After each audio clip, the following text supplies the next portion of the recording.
Queridos amigos e irmãos, celebramos o terceiro domingo do tempo do Advento. A passagem proclamada neste domingo é de Lucas, capítulo 3, versículos de 10 a 18. As multidões perguntavam a João: "Que devemos fazer?" João respondia: "Quem tiver 2 túnicas, reparta com quem não tem, e quem tiver comida, faça o mesmo." Alguns publicanos vieram para o batismo e perguntaram: "Mestre, que devemos fazer?" Ele respondeu: "Nada cobreis além do que foi estabelecido." Alguns soldados também lhe perguntaram: "E nós que devemos fazer?"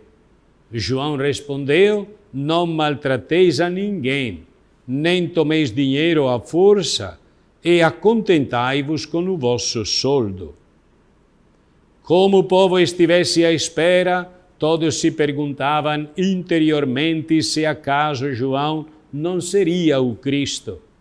E ele respondeu a todos: "Eu vos batizo com água, mas virá aquele que é mais forte do que eu.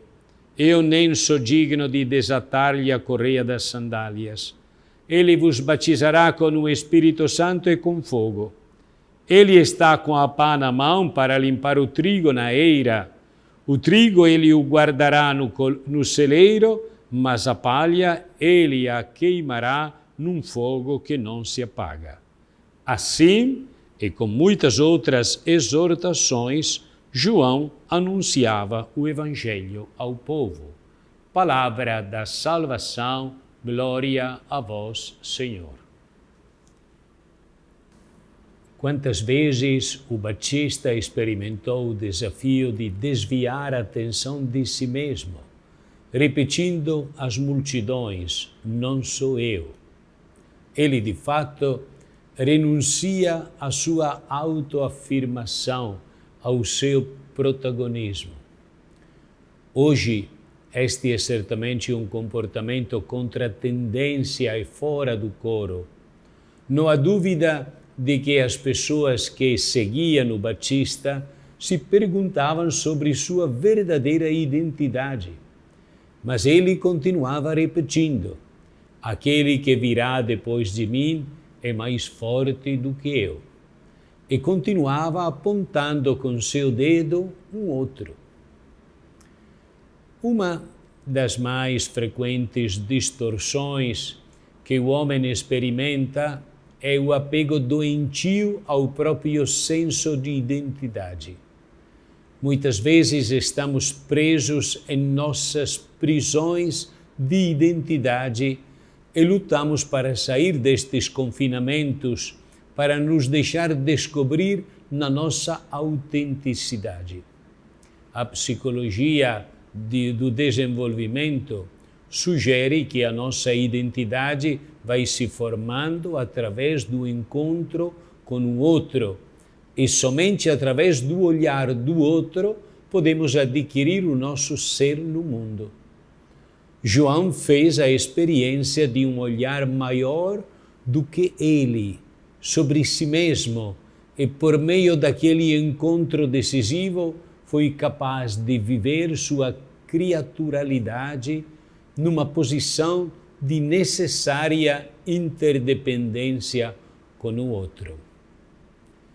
A nossa criaturalidade, o reconhecer nos filhos, permite que nos sintamos pertencentes ao outro e parte de um horizonte mais amplo.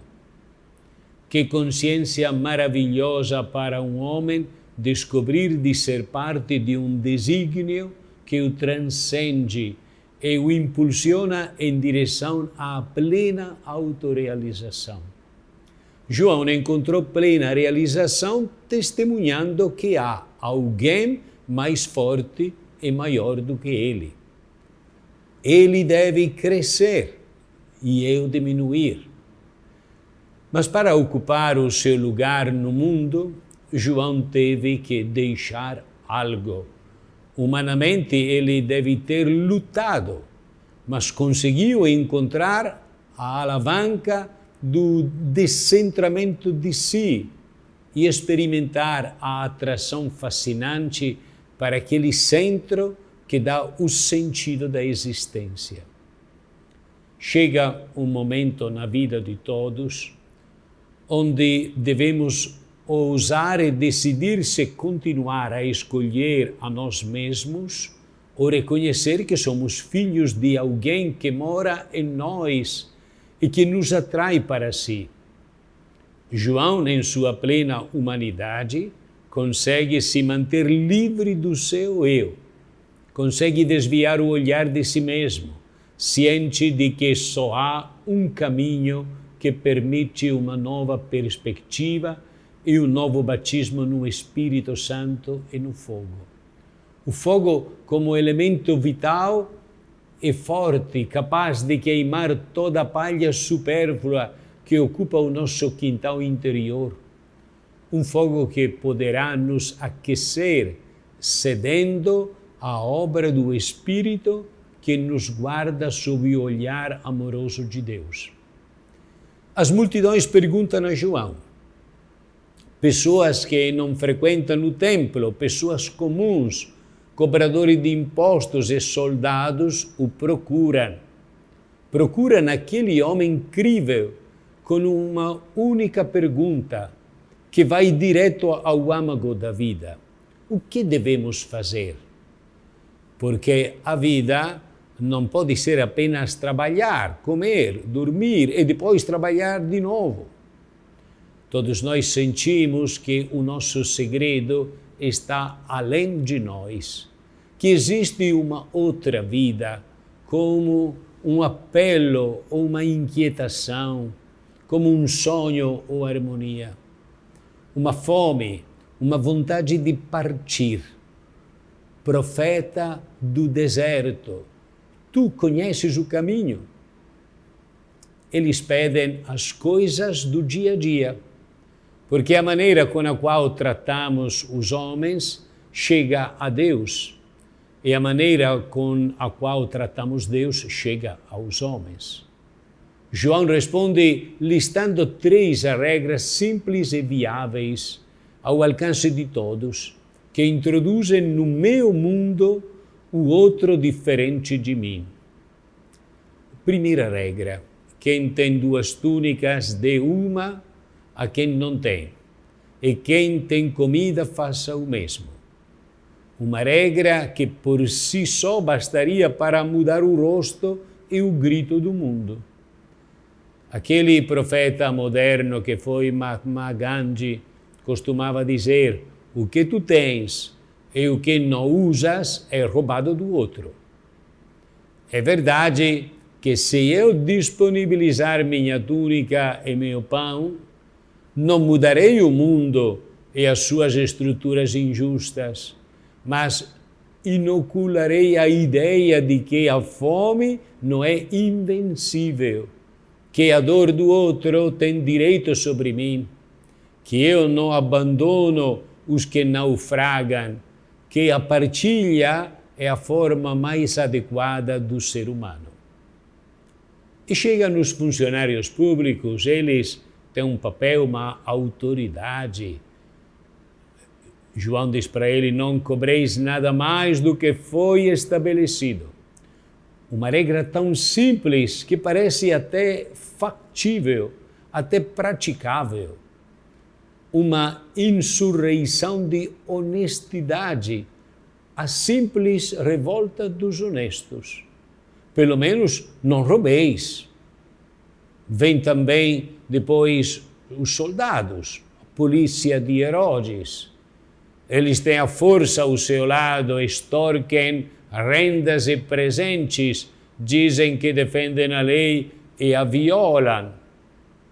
Não maltrateis e não extorqueis nada de ninguém. Não abuseis da força ou da posição para ofender, humilhar, fazer chorar, ferir, roubar dinheiro das pessoas. Nada de extraordinário. João não diz: deixa tudo e vem para o deserto. Coisa simples que qualquer um pode fazer. Não acumule, Se tiver, compartilha, não roube e não use violência. A passagem termina com João olhando para o alto. Vem alguém mais forte do que eu. Ele vos batizará com o Espírito Santo e com fogo. Ele é o mais forte, não porque se impõe e vence, mas porque é o único que fala ao coração, é o único que batiza no fogo. Iluminou milhões e milhões de vidas, as iluminou e as fez felizes. Isso o torna o mais forte, o mais amado. Uma pergunta simples. Jesus, que mostra até que ponto a mensagem de João tocou o fundo dos corações. O que devemos fazer? Uma pergunta que revela a vontade de mudar, de abandonar escolhas, comportamentos e atitudes que se tornaram habituais. Uma pergunta que representa o primeiro passo para a conversão, passo dado apenas por quem leva a sério a palavra que o interpelou. Deixa que também nós hoje te façamos a mesma pergunta, Jesus, prontos a examinar o teu Evangelho para encontrar a resposta certa. Deixa que também nós, já perto do Natal, desistamos de defender as nossas ideias já prontas, as nossas decisões tidas como perfeitas, gestos e palavras tão habituais a ponto de os considerarmos o único caminho a ser percorrido. Deixa que de vez em quando permitamos que tu, Jesus, e o Batista, nos diga no que devemos fazer se quisermos que a graça de Deus não passe em vão. E ajuda-nos a colocar os nossos passos nos teus caminhos, ingremes e estreitos, mas que conduzem à plenitude da vida. Tenha um domingo abençoado. Em nome do Pai, e do Filho, e do Espírito Santo. Amém.